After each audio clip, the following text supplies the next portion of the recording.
Salut à tous, alors aujourd'hui je suis avec Sofiane pour une petite interview, donc toujours sur la même thématique, phase technique de départ en 470 avec donc le maintien de l'espace sous le vent. Alors Sofiane, est-ce que tu peux te présenter pour ceux qui ne te connaissent pas? Ouais, donc Sofiane Bouvet, je suis au Pôle France de Brest, c'est ma deuxième année de 4-7 et c'est tout. Alors Sofiane, est-ce que tu travailles cette phase technique lors de tes entraînements? Oui, c'est surtout par rapport à un point fixe comme une bouée, et on essaie de tenir le plus longtemps possible. Je pense que c'est où on travaille le plus ce genre de truc. Et autre chose, lors de tes départs en régate, as-tu tendance à te faire sortir rapidement après le top départ? Ouais, ça m'est arrivé assez régulièrement, c'est souvent dû à, je pense, à un manque d'accrochage au moment pour lancer le bateau.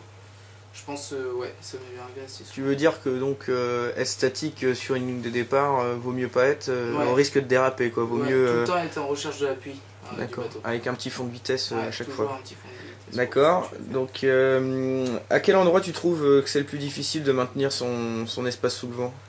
Je pense les endroits qui sont les plus difficiles, c'est le viseur ou le comité.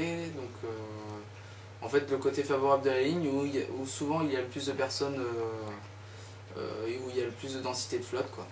Ouais, donc tu choisis. Est-ce que tu choisis du coup tes départs en fonction de la densité des bateaux? Je la choisis plus en fonction de mon projet stratégique, mais c'est vrai que quand la flotte est trop compacte, on essaie de se dégager un petit peu, quoi, de se foutre un peu à l'écart. D'accord, ok. Cherches-tu le contact lors de tes départs ou t'as tendance à partir un peu où il y a le moins de bateaux? Ça revient un peu à la même question d'avant, mais. Non, c'est vrai, mais non, bah c'est pareil, c'est vrai que quand on sait que c'est vraiment impossible d'aller dans le TAS, on cherche à se mettre un peu à l'écart, mais c'est vrai que sinon c'est plus vraiment par rapport à notre projet stratégique à la base, quoi. On Et cherche donc, pas... par rapport à ton projet stratégique, si tu dois partir comité, admettons on a une ligne super comité, est-ce que tu t'obstines à partir comité en sachant que c'est très difficile? Est-ce que tu t'obstines à essayer de maintenir un espace sous le vent qui est très difficile à garder?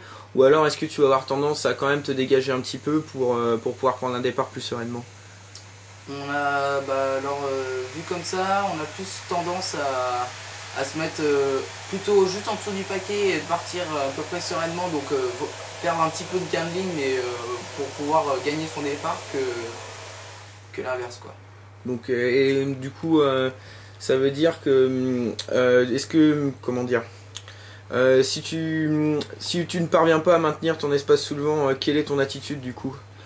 Si je ne parviens pas à tenir mon espace sous le vent, ben mon attitude c'est de chercher un autre endroit pour pouvoir Se dégager au plus vite, quoi. me dégager au plus vite, ouais. Et donc ouais, bon, la dernière question. Alors à l'heure actuelle, les régates arrivent. Alors est-ce que tu fais des départs un atout ou alors un axe que tu devras travailler pendant les régates?